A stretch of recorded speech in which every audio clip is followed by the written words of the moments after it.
4절요. 아멘. 이 요한은 낙타털 옷을 입었고 허리에 가죽띠를 띄었으며 메뚜기와 야생꿀을 먹었다. 자, 이 요한은 아까 요한이 제사장이라 했잖아요. 제사장은 제사장의 옷을 입어야 되는데 이 사람은 제사장 옷 안 입고 낙타털 옷. 형님, 낙타털 봤어요? 생각해 보면은 형님, 낙타가 밍크처럼 그런 고운 털이 있을까? 예, 낙타털은요 완전 뭐 저 수염 빠진 것처럼 뭐 완전히 덤성덤성 진짜 엉성하기 거지없는 게 낙타예요. 그걸 갖다가 가공도 안 하고 그 옷을 낙타털 옷을 더 걸치고 있으니까 사람이 보기만 봐도 이상하게 보일 거라.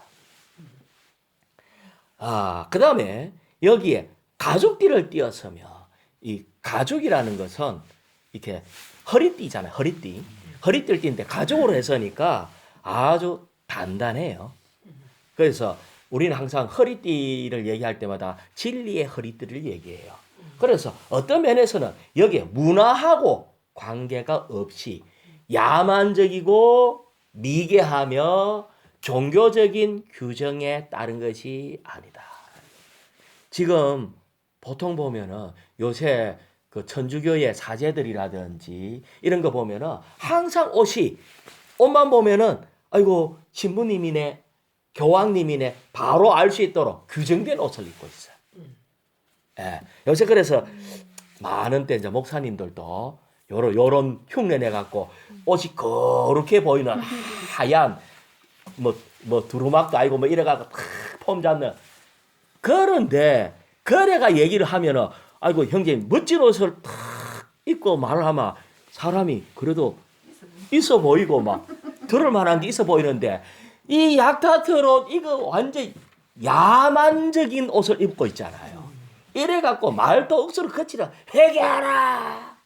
천국이 가까이 왔다. 뭐 완전 이러니까 참 이래 갖고 안 통할 것 같은데 먹는 것도 메뚜기 야생꿀. 네. 자, 영양 공급을 받는데 세상의 문화와 세상 종교적인 거하고 관계가 없어. 이 영양 공급이. 메뚜기는요, 어떤 게 메뚜기죠? 땅을 맨날 날아오르잖아. 그래서 세상을 초월하는 음식을 먹고 있어. 세상을 초월하는 음식. 메뚜기가 부직한 짐승은 아니에요. 메뚜기는 우리에게 하나님이 먹어도 괜찮다 하는 음식이에요. 네, 메뚜기는. 하지만 이런 걸 먹을 때 종교인들이 보기에는 야, 이거 너무 규정이 어긋났다. 너무 이때까지의 우리의 모든 조직을 박살내고 있다. 이렇게 생각을 했어요. 그런데 하나님의 역사가 있었던 거예요. 3장 5절요. 그때에 예루살렘과 온 유대와 요단강 주변 모든 지역에서 다 그에게 나와. 자 생각해봐요. 예루살렘, 온 유대, 요단강 주변 모든 지역에서 다 그에게 나왔대요. 아니 왜 그에게 나왔을까요? 왜 그에게 왔을까요? 예?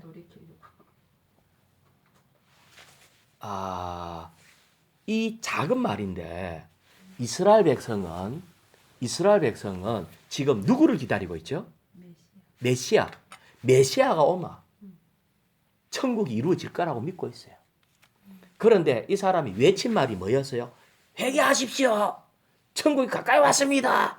이 한마디 했는데 찔리는 거예요. 찔려.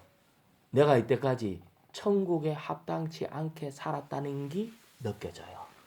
내 생각이 너무 하락하고 너무 세상적이었고 하나님과 멀리 떨어져 있다는 것이 느껴졌어요. 이 무식하게 야만스럽게 외치는 사람의 말을 듣긴 들었는데 그걸 들어보니까 가슴이 찔리는 거야. 어떤 면에서 아니 찔리지 않으면 안 오지 생각을 해봐요. 자, 나는 하나님의 자녀다 이렇게 해놔놓고 살기는 세상에 푹 빠져서 한다. 그러면 한마디만 해도 네 거래가 되나? 생각 좀 바꿔. 이럴 때 찔린다고요. 그래서 여기에 많은 사람이 천국하고 관계없이 살았기 때문에 돌이킴이 있었어. 다 와가 뭐 했다고요? 6절. 자기들의 죄들을 자백하며. 네. 정말 우리는 메시아를 기다리는 하나님의 선택된 백성으로 살지 못했다. 형식적으로 맨날 가갖고 헌금도 하고 뭐 예배도 하고 뭐 다 했는데 이 마음 안에서는 정말 그하고 관계없이 반대로 살았다 하는 그것 때문에 저희들의 죄들을 자백하고 그 다음에 요단강에서 그들에게 침례를 받았다. 침례가 뭐가 침례입니까? 침례는 옛 존재가 나의 옛 존재가 장사되고 새 존재가 부활되는 걸 얘기합니다. 아, 그래. 새 출발하자.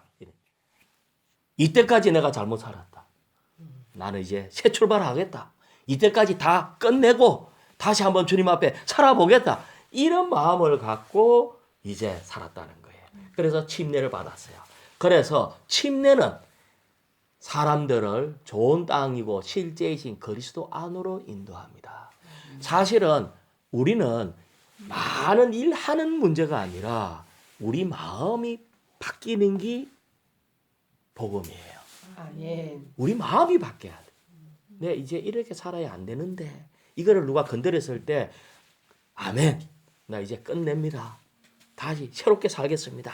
이렇게 하는 거예요. 자, 3장 7절이에요. 같이 읽을까요? 요한은 많은 바리새인들과 사두개인들이 여기에 보면은 바리새인들이 있는데 이 바리새인들은 헌신과 바리새인은 상당히 이 행동에 있어서 제한을 받으면서 살았어요. 왜냐하면 일주일에 한 번씩 금식하고요.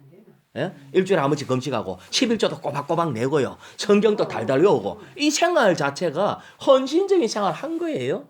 그 다음에 성경 지식도 사랑해서 그런데 사실은 가식과 위선에 빠졌어. 이 말이 뭐냐? 우리는 어떨 때 내가 행했는 괜찮은 행위 때문에 나는 괜찮은 사람이야 하면서 이렇게 이 뭔가 스스로가 위로하면서 스스로가 속이는 면이 있어. 그걸 보고 가식이고 위선이라고 그래요. 이게 바리새인이에요. 그 다음에 사두개인이 있어요. 사두개인은 뭐냐면은 부활을 안 믿고 신신학파와 같이 원래 이래서 이렇게 될 거야 뭐 이렇게 부활을 믿지 않으면서 천사고 영이 있다는 것도 안 믿어요. 영을 안 믿는 사람이 사두개인입니다. 기독교에도 이런 사람들이 많아요. 영을 안 믿어요. 네, 그러니까 그들은 성경을 하나의 도덕책과 같고 철학책처럼 성경을 이렇게 읽는 사람들이 많아요. 특히 요새 많은 사람들이 성경을 하나의 어떤 그 가르치는 이 불경하고 비슷하게 이래가지고 이걸 연구해서 이래 살아야 된다 하더라 하고 이래 얘기하는데 그들은 내용을 읽을지 몰라도 영을 몰라요. 그래서 여기에 많은 사두개인 또 바리새인들이 침례 주는 것으로 왔어요. 그때에 세례요한이 이래 얘기합니다. 독사의 자손들이여 누가 여러분에게 다가올 진노를 피하라고 일러주었습니까? 자, 이들은 자기의 상태를 알기 때문에 여기에 침례받고 하는 것이 필요하다는 것은 믿었어요. 알았어요. 필요하다는 걸 알았지만은 이것이 다만 하나의 형식처럼 또 이것을 무슨 이 진리 공부하는 것처럼 하나의 절차상 이걸 받아들이기 위해서 온 거예요. 그래서 8절요. 그러므로 같이 읽을까요? 여러분은 회개에 합당한 열매를 맺고 자 회개라 하는 건 아까 뭐라고 그랬어요? 생각을 바꿔야 돼요. 생각을 바꿔서 세상에서 주님께로 돌이켜야 돼요.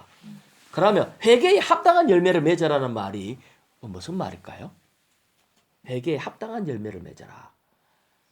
이것은 말로만 하고 머물지 말고 말에 실제가 있어야 된다. 다시 말하면 우리는 주 예수님 하면은 이 말만 주 예수 하지 말고 이 예수님을 나의 주로 실제로 받아들여야 된다. 이걸 얘기하는 거예요. 여러분은 회개에 합당한 열매를 맺어야 됩니다. 말에만 있지 말고 실제가 있어야 됩니다. 이렇게 얘기했습니다. 3장 9절요. 여러분 속으로 아브라함이 우리 조상이다라고 말할 생각을 하지 마십시오. 이 말이 무슨 말일까? 자, 아브라함은 믿음의 조상이에요. 그래서 아브라함이 나의 조상이다. 그러니까 이 모든 역사는 아브라함부터 시작을 했거든요. 그래서 우리 조상이라고 말할 생각을 하지 마십시오. 이 말은 이게 뭐죠?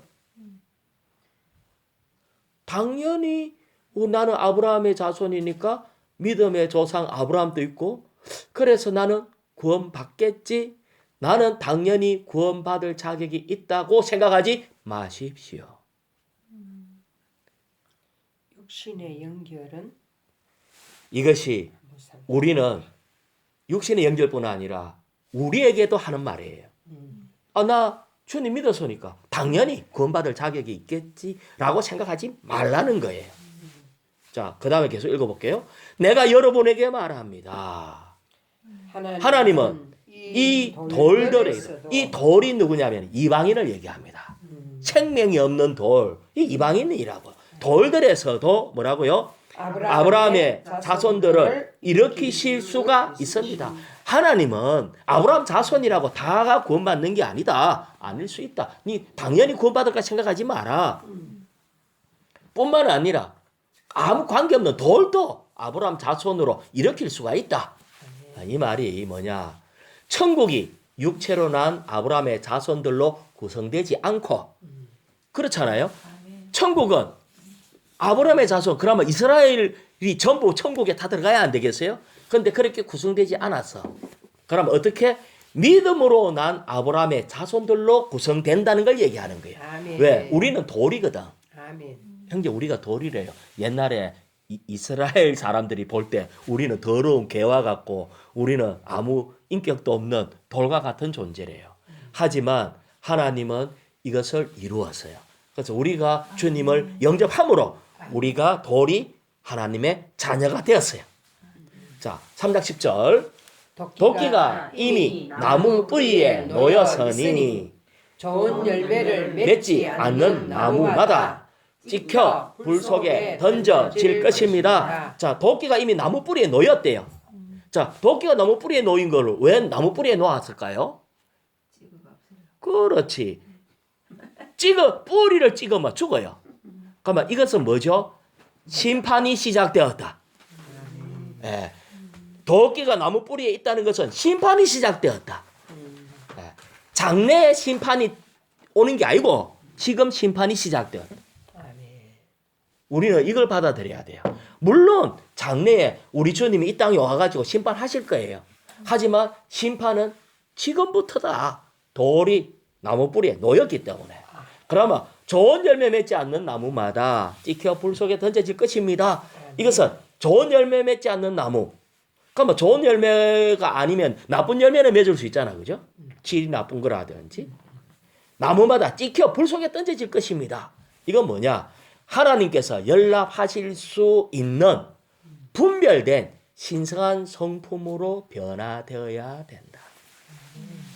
우리가 열매인데 우리가 한면에 좋은 열매가 돼야 돼. 그런데 하나님이 받을 수 없는 열매는 신성의 성품으로 변화가 안 되면 하나님 우리를 받아줄 수가 없어. 뭐라고요? 신성의 성품으로 변화가 안 되면 좋은 열매가 아닙니다. 우리는 많은 외적인 것만 가지고 이 사람이 어떻고 저떻고 이걸 보는 게 아니라 내가 얼마나 신성한 생명으로 자랐느냐, 얼마나 변화됐느냐 이걸 보는 겁니다. 자, 11절 나는 여러분을 회개시키려고 물속에 물속에 침내 침례를 주지만 내 뒤에 오시는 분은 나보다 더 능력이 많으시니 나는 그분의 신을 들고 다닐 자격도 없습니다. 신을 들고 그분은 직접 여러분을 성령 안에 그리고 불 속에 침례 주실 것입니다. 주님의 침례는 성령 안에서 영원한 생명을 얻게 하는 겁니다. 우리는 성령 침례를 언제? 오순절날 받았어요. 예. 그 다음에 불 속에 침례를 줄 것이요. 믿지 않는 사람은 불 속에 침례 받는다. 영원 불못에 들어간다. 두 가지. 침례와는 물로 침례를 주고 우리 지난번에 물로 침례 받았잖아요. 그거는 침례왕이 주는 물이에요. 그런데 우리는 성령으로 침례를 받는데 사실은 물로 침례 받을 때 성령이 임해요. 그래서 우리는 같이 받습니다. 같이 받아요. 우리 안에 그 영이 임하면 침례가 성령 안에 침례를 받는 거예요. 그런데 이런 일이 없으면 만약에 이 성령이 임한 게 없으면 불 속에 침례 받는데 이거는 믿지 않는 사람 아니면 형식적으로 믿는 사람 이런 사람은 영원 불못에 들어가서 영원히 거기에서 고통받을 겁니다. 아멘. 자, 12절요. 손에 키를 들고 곡식 키는 키를 들고 드시고 자기 타작마당을 완전히 깨끗하게 하시어 미래 알곡은 곡간으로 모으실 것이지만 미래 알곡은 그러면 미래 알곡이 있고 이렇게 키질을 하면은 날아가는 게 있는데 그거는 뭐죠? 껍데기잖아요. 쭉정이. 쭉정이에는 뭐가 없죠? 알곡에 뭐가 있고 쭉정이에 뭐가 없죠? 영분이 없지. 영양분. 형제님 다운 말씀입니다. 참 영양분이 뭐냐면은 생명이에요. 하나님의 생명이 참 영양분. 형제님 말씀이 맞아요. 참 영양분. 생명이 있는 알곡은 아멘. 키질을 하면 안으로 들어오고 생명이 없는 쭉정이 그러니까 형식적인 거. 나는 내가 예배당에 얼마나 몇 년 어떻게 다녔다 성경을 얼마나 읽었다 어떤 이런 껍데기만 하면은 이거는 생명이 없는 행위적인 거는 다 날아가 버린다. 아멘. 그래서 자 그다음에 그러니까 알곡은 곡간으로 들여요. 하나님의 곡간. 쭉정이는 어디 들어갑니까? 불에 태우실 것인데 이거는 이런뿐인 그리스도를 영원 불못에 집어여서 태웁니다. 이걸 보고 멸망이라고 얘기합니다. 아멘. 자 13절요.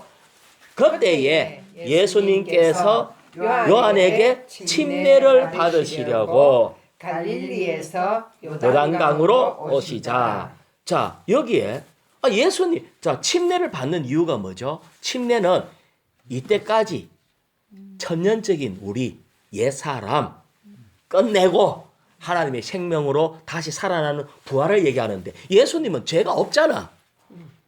죄 없는 분도 내가 시범을 보여줄게 해가 죄가 하나도 없는 주님도 와가 침례 받고 이렇게 했으니까 우리에게 본으로 보였기 때문에 우리도 예외 없이 침례를 받아야 된다.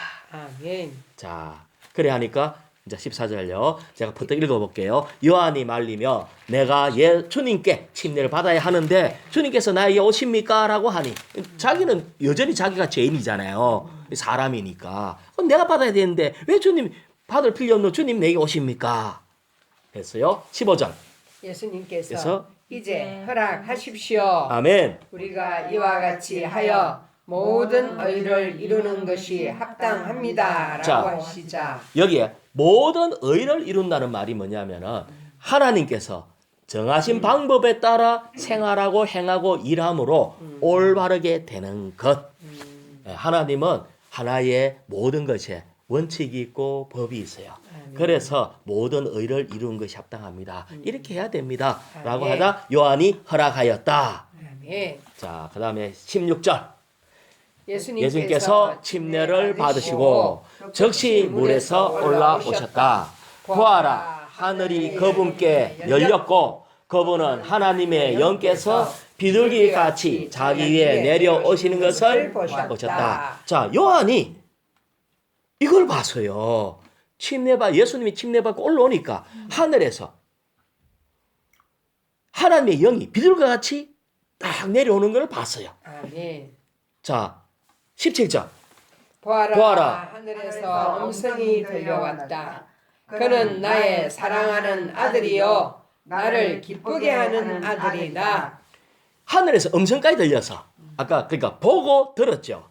아까 본 거는 성령이 임하는 걸 봤어요. 그 다음에 또 보아라 하면서 하늘에서 음성이 들렸는데 그는 나의 사랑하는 아들이요 나를 기쁘게 하는 아들이다. 자, 이 말을 할 때 이 침례 요한은 예수님이 하나님의 아들이라는 것에 대한 분명하게 보고 듣고 그 전에 예수님이 올 때부터 알았어. 아멘. 자, 그러면은 어떻게 해야 될까요? 요한이. 여기에 이제 오늘 요 끝났는데 요한 같으면은 자매님이 예수님이 와서 올 때 이분이 내가 작은 길을 평탄케 한다 하는 그 예언을 하게 한 하나님의 아들이라는 것을 올 때부터 봐서 근데 침례를 딱 주고 나니까 하늘에서 성령이 임하는 것도 보고 음성도 들어서 그럼 자매 그 다음부터 어떻게 해야 되겠어요? 떨어야지. 모르겠는데 실제가 왔는데 이분이 그분이구나 하고 인사 잘하고 그러고 그냥 자매는 갈 대로 가고 이렇게 해야 되겠어요? 이것 때문에 자기가 광야에서 하고 이게 보통 어려움이 아니거든. 모든 사람이 제사장의 옷을 입고 이 성전에서 뭐 해야 되는데 자기는 그래 안 했잖아요. 광야에서 소리 지르고 막 메뚜기하고 꿀만 먹고 잘 살겠어요. 그 얼마나 고통스럽겠어. 그 옷도 그 이상한 거 입고 그래가 사람들이 보기에 이상한 소리도 많이 안 들었겠어요. 그러고 막 외치고 그런데 이때까지 했는 그것이 실제가 왔어. 그럼 어찌해야 되겠어요? 우리는 당연히 주님을 따라야지.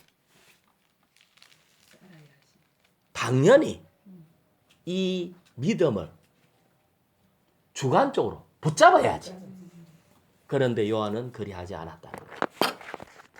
그게 신기하죠. 요한은 그리 안 했어요. 그래가 요한이 죽었잖아.